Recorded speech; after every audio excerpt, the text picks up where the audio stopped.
Alors moi j'ai choisi une phrase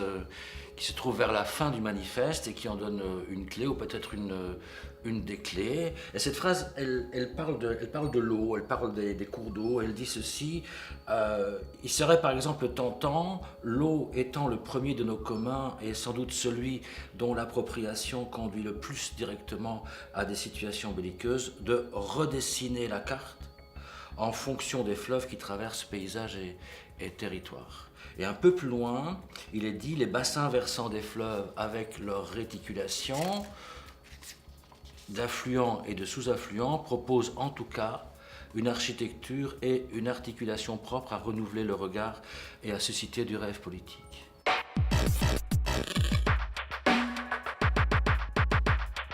Alors moi je suis un marcheur, j'aime bien marcher, les acteurs et les actrices sont marcheuses et marcheurs aussi.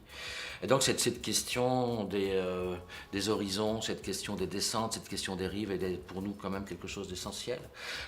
Et c'est ce que ça propose en vérité, cette phrase avec les bassins versants et leur articulation politique. Aujourd'hui on voit bien, enfin il faut s'imaginer quand on met une carte sur la carte, donc découvrir encore ce qui est en dessous de la carte. Et ce qu'on voit en dessous de la carte, nous en tout cas quand on marche, ben c'est ça, c'est cette possibilité de la voir autrement, c'est cette possibilité de regarder le paysage et le territoire autrement, cette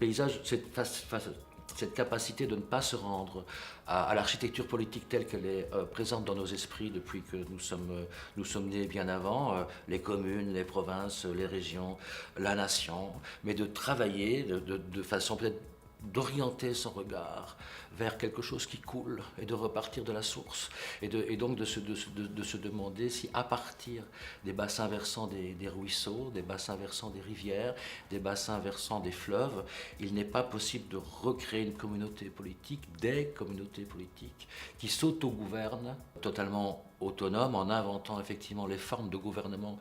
qu'elles se proposent d'avoir ensemble et de repartir de cela pour redessiner quelque chose que nous appelons pays dans un pays et qui s'oppose en vérité au pays sans population, au pays sans peuple, au pays sans les gens que nous connaissons aujourd'hui.